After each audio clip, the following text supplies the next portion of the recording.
மரியாதை பண்ற மாதிரி ஒரு கல்வெட்டு வச்சிருப்பாங்களா ஃபுல்லா அவங்க பேரோட போட்டு எந்த வருஷத்துல இறந்தாங்க எந்த போர்ல இறந்தாங்க அப்படின்னு. அது போய் பார்ப்போமா? பாத்துட்டீங்களா? போதுமா?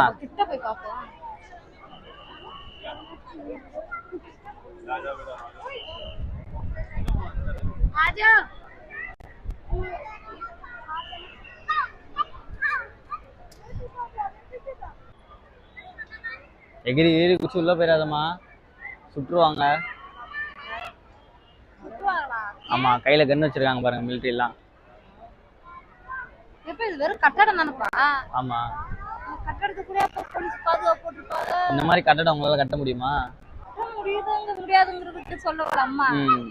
இது நீங்க கட்டும் போது உங்களுக்கு தெரியும். இந்த மாதிரி கட்ட முடியாது, இல்லாம வேடிக்கை தான் பார்க்க முடியும், புரியுதா? அதனாலதான் இது இந்தியா கேட்டு. நம்ம வீட்டு கேட்டு இன்னும் துருப்பிடிச்ச மாதிரியே இருக்கு. வாங்க போவோம், ஃபர்ஸ்ட் அந்த கேட்டை மாத்துவோம். வாங்க.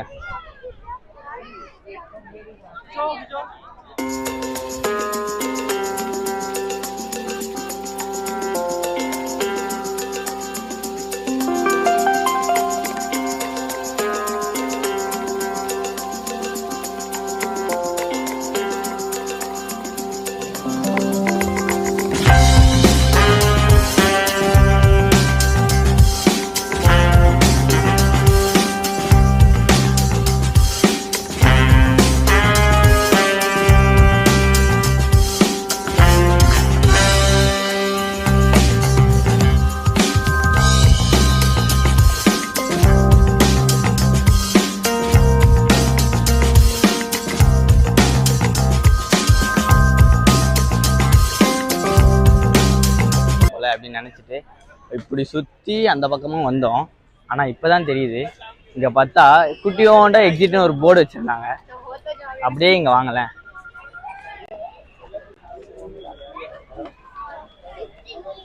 இங்க வந்து பார்த்தா இவ்வளவு பெரிய சப்வே கட்டி வச்சிருக்காங்க. அட்லீஸ்ட் இந்த எக்ஸிட் போர்டை கொஞ்சம் பெருசா வச்சு வைங்க, என்னோட கைண்ட் ரெக்வெஸ்ட். அப்புறம் யாருன்னா மிலிட்டரிக்காரங்க பார்த்துட்டு கன் எடுத்துட்டு வந்து சுற்றுக்கிட்ட போறீங்க, அதனால முன்னாடியே சொல்லிடுறேன். ஏன்னா எங்களை மாதிரி லாங்குவேஜ் தெரியாதவங்களாம் வந்தாங்கன்னா ரொம்ப கஷ்டமா இருக்கு. அண்ட் இது மட்டும் இல்லாம நமக்கு இப்பதான் ஒரு விஷயம் தெரியுது, ஆல் ஓவர் இந்தியா எல்லா இடத்துலயுமே நம்ம சப்ஸ்கிரைபர்ஸ் இருக்காங்க. ஸோ அது வந்து எனக்கு ரொம்ப சந்தோஷமா இருக்கு. ஸோ இதுக்காகவே நம்ம ஆல் இந்தியா ட்ரிப் ஒன்று பிளான் பண்ண போறோம். ஸோ ஒவ்வொரு ஸ்டேட்டா போயிட்டு நம்ம சப்ஸ்கிரைபர்ஸ் எல்லாருமே மீட் பண்ண போறோம். நான் மட்டும் இல்லைங்க, அம்மாவையும் கூட்டிட்டு வர போறேன்.